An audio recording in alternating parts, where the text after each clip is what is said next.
Alright, hi guys, this is my my Dingoo A320. I got this for Christmas. I'm making a video to show some people I know, how it works and everything. It is a game emulation device, and it has, I can't remember exactly how much RAM, but it has a 430 megahertz processor, and that's fully overclocked. And it could run many of your standard games like Nintendo, Super Nintendo, Atari, Game Boy, all of that series, all sorts of stuff. Alright, well, just give you a look at the device here. It's got the standard D-pad there.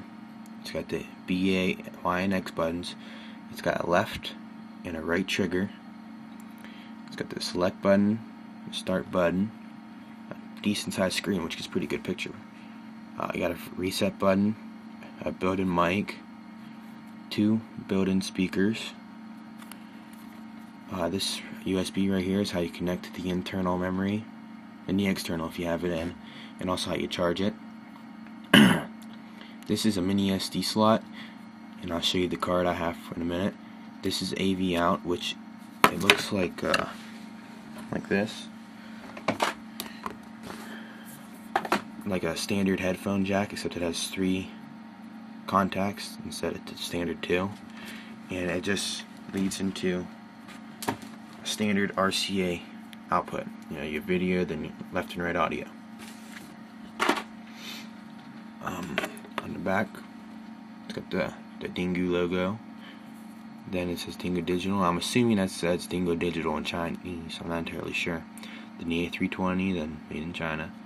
It has these really cool pads on them, so you don't scratch the back up. And one of mine fell off. I was playing pretty rough the past few days, but I noticed there's screws under there, so it's easily serviceable. Down to my card here. I couldn't find a mini SD, but I got a micro SD adapter, for my friend, and it takes a micro SD card, which they use these in Blackberries. I know for sure a BlackBerry Opal, and well, it's a 4 gig PNY. It just slides in the card, and then this comes up in here. The Dingoo, it supports 8 gigs of external memory, or external card space.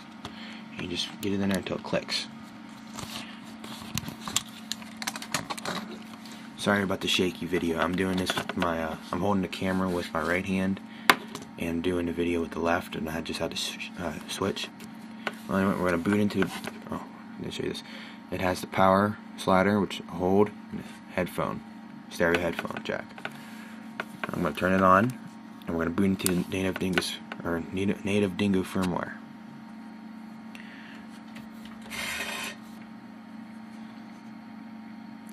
Okay, this is just the standard menu.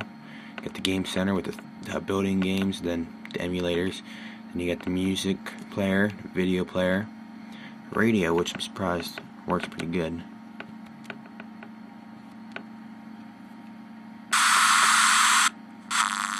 I'm not getting any reception. I think it's up and down to volume.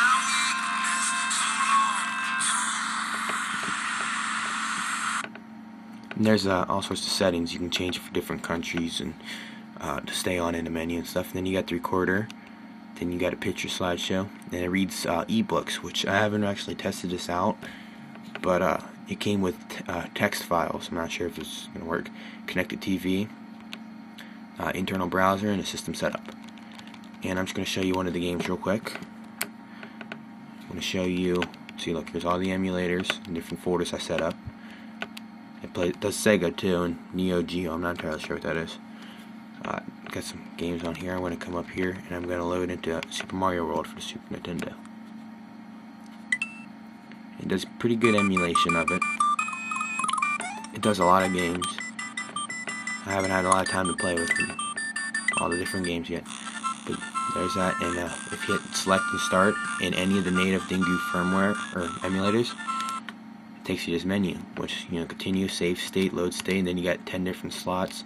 the sound, miscellaneous settings, and change buttons, resets, and exit.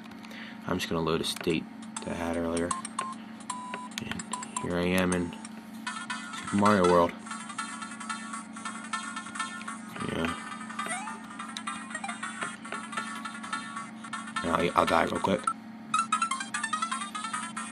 Yeah, it seems like it works pretty good for about every game that I played on it. So I'm just gonna hit start and select again. I'm gonna exit out, and then let's get the battery meter up here, which zoom in on that. About 2/3 of the way charged.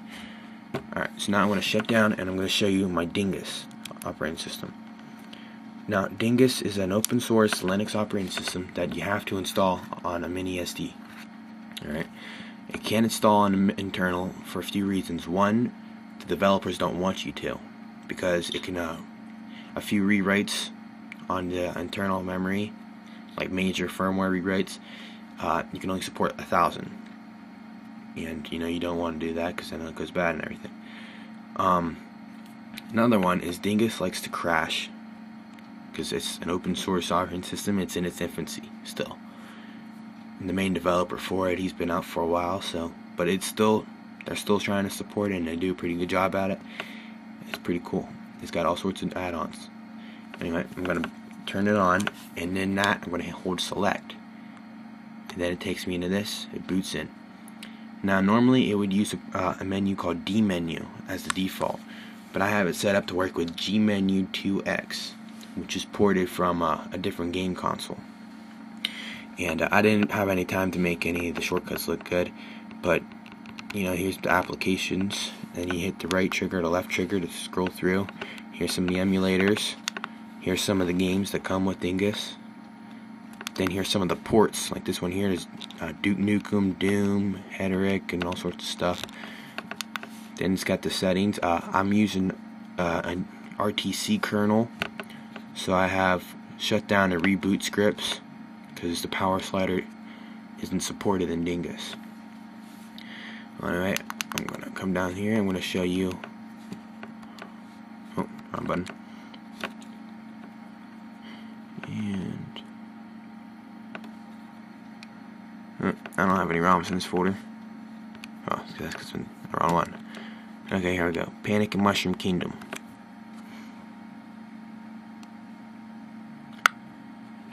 And there it is. Now it does a whole lot more. I don't have much time to show you, but this is it. It supports sound. It's just no sound in this part. Okay.